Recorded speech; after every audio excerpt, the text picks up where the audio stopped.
अस्सलामुअलैकुम, क्या हाल है आप लोगों के। मेरा नाम सैयद इस्माइल तनवीर है। आज की जो वीडियो है वो पे स्ट्रक्चर और सैलरी स्ट्रक्चर के ऊपर बनाई जा रही है, जिसका मकसद और उसका कॉन्सेप्ट पे हम बात करेंगे। अगर आप मेरे चैनल पर नए हैं तो सबसे पहले वीडियो के नीचे सब्सक्राइब का बटन है वो आप प्रेस कर दें, और बराबर में ही बेल आइकन भी है उसको भी प्रेस कर दें ताकि मेरी नेक्स्ट वीडियो आपको फ़ौरन मिल जाए। तो पे स्ट्रक्चर और सैलरी स्ट्रक्चर ये दोनों एक ही नाम है, इसको एक ही से जाना जाता है। इसको पे स्केल भी कहते हैं, यानी पे स्केल, पे स्ट्रक्चर और सैलरी स्ट्रक्चर ये सारी एक चीज़ है। अब इसका मकसद और इसका ऑब्जेक्टिव क्या है? इसका ऑब्जेक्टिव ये है कि हमारी ऑर्गेनाइजेशन में जितने भी लोग काम कर रहे हैं, तो आपने देखा होगा कि किसी की भी तनख्वाह एक जैसी नहीं होती, सबकी अलग अलग होती हैं। वो क्यों होती हैं अलग अलग? वो इसलिए अलग अलग होती हैं क्योंकि उस ऑर्गेनाइजेशन में जितने भी लोग काम कर रहे हैं, उनकी सैलरी का एक स्ट्रक्चर बनाया हुआ है ऑर्गेनाइजेशन ने, यानी कि हर एम्प्लॉय के हिसाब से उसको तनख्वाह दी जाती है। अब ये कैसे मालूम हो कि किसको कितनी तनख्वाह दी जाती है? तो उसके लिए ऑर्गेनाइजेशन एक रैंकिंग वाला और एक ग्रेड्स वाला और एक रेटिंग और स्टार, जिस तरीके से जिससे ही हमें यह मालूम हो जाता है कि कौन सा एम्प्लॉई की क्या परफॉर्मेंस चल रही है। तो उसकी परफॉर्मेंस के लिहाज से हम उसकी सैलरी और उसकी जो पेमेंट है वो डिसाइड करते हैं। इसकी मिसाल मैं आपको इस तरीके से दे सकता हूँ ताकि आपको थोड़ा सा क्लियर हो जाए ये कॉन्सेप्ट। आपने क्रिकेट तो देखते ही होंगे सब लोग, उसमें क्या होता है? उसमें यही होता है कि जितने भी प्लेयर्स होते हैं उन सबकी रैंकिंग होती है, जो कि आईसीसी जारी करती है हर कुछ टाइम के बाद, कि ये प्लेयर आज इस रैंकिंग पे है या ये टीम इस रैंकिंग पर है। और वो रैंकिंग पे ऊपर नीचे कैसे होते हैं? वो तब होते हैं जब वो ये देखते हैं कि ये इसने कितना अच्छा परफॉर्म किया है। यानी अगर कोई बैट्समैन है तो उसने कितने रन बनाए हैं इस साल, या कोई बॉलर है तो उसने कितने विकेट्स लिए हैं, या कोई कीपर है तो उसने कितने कैचेस लिए हैं।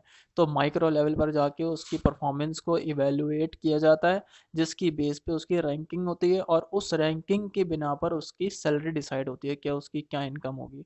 फुटबॉल में भी यही होता है, जो जितना ज़्यादा जो प्लेयर्स हैं, मेसी हैं और रोनाल्डो हैं, उनकी इनकम जब हम खबरों में देखते हैं तो जो उनकी बताते हैं कि यार आज जो है ये मालूम हुआ कि इनकी ईयरली इनकम इतनी है, इनकी इतनी है। तो वो इसी वजह से होती है क्योंकि उसकी परफॉर्मेंस इतनी ज़्यादा अच्छी होती है कि वो हाईलाइटेड होते हैं। तो उनकी परफॉर्मेंस जब अच्छी होती है तो ज़ाहिर सी बात है उनकी इनकम भी इंक्रीज़ होती है। इसी तरीके से क्रिकेट की भी मैंने मिसाल दी, उनकी भी रैंकिंग उनके स्टैट्स से होती है कि इसने इतने रन बनाए, इतने कैचेस पकड़े। तो जब ये चीज़ें मालूम हो जाती हैं उसके बाद उसकी रैंकिंग और उसके ग्रेड्स डिसाइड होते हैं, और उसके बाद उसकी पे स्केल और सैलरी स्ट्रक्चर उस पर डिज़ाइन होता है। इसी तरीके से ऑर्गेनाइजेशन में भी ऐसे ही होता है कि जितने भी लोग काम कर रहे हैं वो कितना अच्छा परफॉर्म कर रहे हैं, तो उनकी भी रेटिंग्स होती हैं। उनके लिए एक टीम बिठाई जाती है जो एचआर की होती है, जो ये मालूम करते हैं कि कौन सा एम्प्लॉय अच्छा काम कर रहा है और कौन सा एम्प्लॉय अच्छा काम नहीं कर रहा। तो उसके लिहाज से उनका सैलरी स्ट्रक्चर जो है वो डिफ़ाइन किया जाता है। तो ये इसका कॉन्सेप्ट है। अब सवाल ये पैदा होता है कि ये करते कौन लोग हैं और करते कैसे हैं? तो ये करता है एचआर, ह्यूमन रिसोर्सेज मैनेजमेंट, एक डिपार्टमेंट है, वही इसको देखता है और मॉनिटर करता है। और वो करता किस तरीके से है?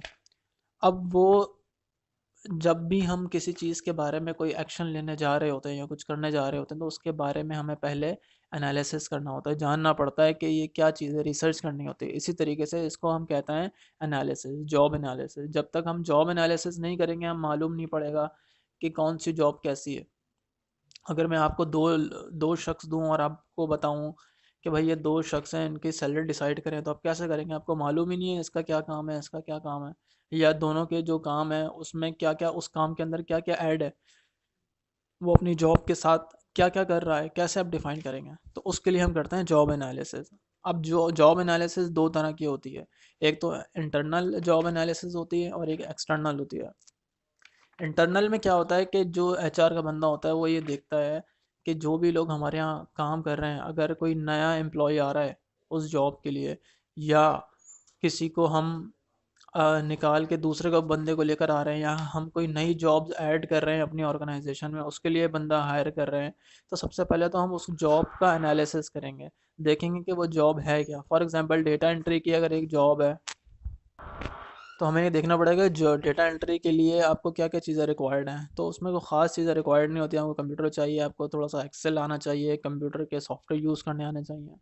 तो ये मैंने एक एग्जांपल दी एक जॉब की। अगर कोई टेक्निकल जॉब है, कोई ग्राफिक डिज़ाइनिंग की है, कोई वेब डिज़ाइनिंग की है, तो उसको मालूम होना चाहिए कि भाई कोडिंग क्या होती है, किस तरीके से आप वेबसाइट बना सकते हैं, तो उसको ये नॉलेज होनी चाहिए।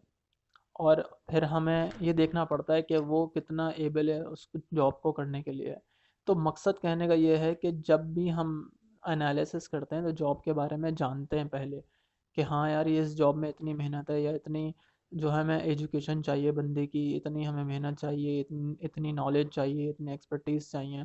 उस हिसाब से फिर हम उसको देखते हैं कि हाँ यार इस जॉब के इतने पैसे होने चाहिए। ये तो एक इंटरनल एनालिसिस हो गया। और एक होता है एक्सटर्नल एनालिसिस। उसमें क्या होता है, उसमें हम ये देखते हैं कि अगर हमारे पास डेटा एंट्री का एक बंदा काम कर रहा है, तो हम जो मार्केट होती है, यानी कि बाकी जो ऑर्गेनाइजेशन होती हैं, वहाँ पर भी जाके हम ये चीज़ें डेटा कलेक्ट करते हैं कि वहाँ पे जो डेटा एंट्री का जो बंदा काम कर रहा है उसकी क्या पे स्केल है।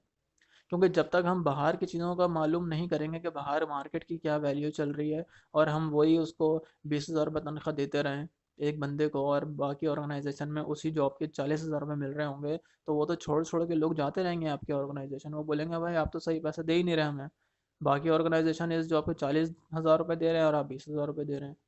तो एचआर का, ऑर्गेनाइजेशन का ये भी काम होता है कि वो मार्केट की वैल्यू को भी जाने, कि आपके ऑर्गेनाइजेशन में जो लोग काम कर रहे हैं वो छोड़ के ना चले जाएं। जब आप मार्केट वैल्यू का ख्याल रखेंगे, वही पैसे देंगे जो मार्केट में चल रहे हैं, तो लोग आपकी ऑर्गेनाइजेशन में काम करेंगे और अच्छा काम करेंगे। तो जब हमें ये मालूम हो जाएगा कि यार इंटरनल और एक्सटर्नल एनालिसिस कर लेंगे, उसके बाद फिर हम उसको अपना पे स्ट्रक्चर और सैलरी स्ट्रक्चर को डिफाइन करेंगे, और उसी तरीके से एम्प्लॉय को सैलरी प्रोवाइड करेंगे ताकि वो अच्छा काम करें। इसका एक और भी मकसद ये होता है कि देखें, जब भी छोटे बच्चे होते हैं कोई गेम खेल रहे होते हैं, तो हम कहते हैं कि चलो यार देखते हैं पहले कौन जीतता है। या कभी हम बच्चों को खाना खिला रहे होते हैं, तो दो बच्चों को, तो हम ये कहते हैं कि देखते हैं पहले कौन खाना ख़त्म करेगा, तो जब तो उसको ये इनाम मिलेगा। तो अब बच्चा क्या करता है, उस इनाम के चक्कर में जल्दी जल्दी खाना खा लेता है। तो इसी तरीके से पे स्ट्रक्चर और सैलरी स्ट्रक्चर का भी मकसद ये होता है कि जो अच्छा परफॉर्म करेगा, जो काम को अच्छे तरीके से करेगा, उसकी सैलरी बढ़ेगी। इससे क्या होता है, ऑर्गेनाइजेशन में लोग अच्छा परफॉर्म करते हैं, अच्छा काम करते हैं, ऑर्गेनाइजेशन को भी फ़ायदा होता है और एम्प्लॉय को भी फ़ायदा होता है, क्योंकि उसके पैसे बढ़ जाता है। तो ये इस टॉपिक का सिर्फ बेसिक कॉन्सेप्ट मैंने दिया है, इसमें कोई डिटेल ज़्यादा नहीं बताई, कोई टेक्निकल चीज़ नहीं बताई। अगर आपको इसमें कोई प्रॉब्लम आ रही है, कोई इशू आ रहा है, तो आप कमेंट्स करके पूछ सकते हैं। Thanks for watching.